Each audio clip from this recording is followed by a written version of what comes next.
শীতকালে ছোটো মাছের চচ্চড়ি খেতে কিন্তু ভীষণ ভালো লাগে, আর সমস্ত সবজি দিয়ে খেতে কিন্তু আরও ভালো লাগে। এই ছোটো মাছ খেতে তো ভালো লাগে অবশ্যই, কিন্তু কাটাটা একটু মুশকিলের হয়ে যায়। তাই আমি কি করি, কাঁচি দিয়ে এই ছোটো মাছগুলোকে শুধুমাত্র মাথাগুলোকে কেটে দিয়ে পেটের যে নোংরা থাকে সেগুলো বের করে দিই। কারণ এই ছোটো মাছ যখন আমি বাজারে কিনতে যাই তখন যদি কাটতে দিই তাহলে মোটামুটি প্রচুর সময় নিয়ে নেয়। তাই যেই ছোটো মাছগুলো আমি নিজে কাটতে পারি সেগুলো আমি কাঁচি দিয়ে কেটে নিই। আর এই মোয়া মাছের মাথাতে প্রচণ্ড তিতকুটে একটা ভাব থাকে, তাই মোয়া মাছের মাথা কিন্তু আমি কোনো সময় রাখি না। কাঁচি দিয়ে যখন মাথাটা কাটি তখনই পেটটা কেটে নোংরাটাও বের করে দিই। মোয়া মাছগুলোকে ভালো মতো পরিষ্কার করে প্রথমে সামান্য একটু নুন দিয়ে জলের মধ্যে ভিজিয়ে রেখেছিলাম, যাতে যতটুকুনি আঁশ ছিল সেই আঁশগুলো যাতে চলে যায়। এবার নুন হলুদ দিয়ে ভালো মতন দু সাইডটা কড়া করে ভেজে নিয়েছি।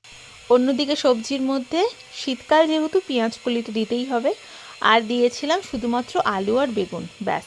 কোনো রকম কোনো আমি বাটা মশলা ব্যবহার করিনি এর মধ্যে। প্রথমে সমস্ত সবজিগুলোকে আগে থেকে ভেজে নিয়েছি।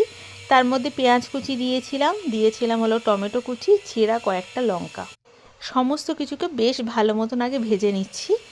এবার অন্যদিকে একটা মশলা তৈরি করব, যেটা বাটির মধ্যে ধনে গুঁড়ো, জিরে গুঁড়ো সবই অল্প অল্প পরিমাণে দিয়েছি, আর দিয়েছিলাম হলুদ গুঁড়ো, আর দিয়েছিলাম কাশ্মীরি লঙ্কা গুঁড়ো, পরিমাণ মতো নুন।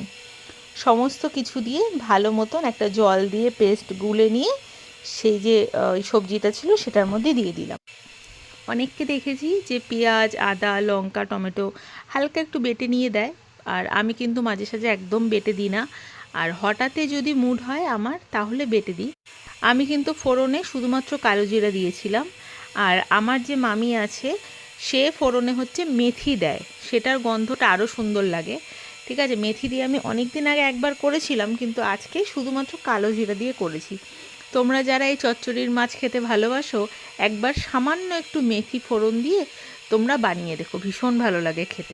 সমস্ত কিছু বেশ ভালো মতন কষানোর পর সামান্য একটু ধনেপাতা দিয়ে এখন জল দিয়ে রাখবো, যেন এই সমস্ত সবজিগুলো ভালো মতো সেদ্ধ হয়ে যায়। আমি শুধুমাত্র বেগুনটাকেই ভেজে নিয়ে তুলে রেখে দিয়েছিলাম। এবার সেই যে ঝোলটা দিয়েছিলাম, ঝোলটা যখন হালকা হালকা মানে গাঢ় হলো তখন বেগুনটা দিয়েছি, আর যে ভাজা মাছগুলো ছিল সেটা দিয়েছি। সমস্ত কিছু ভালো মতো নাড়িয়ে চাড়িয়ে একটু ঝোল রেখেছিলাম। এবার বেশ খানিকটা ধনেপাতা দিয়ে গরম গরম ভাতের সাথে পরিবেশন করেছিলাম।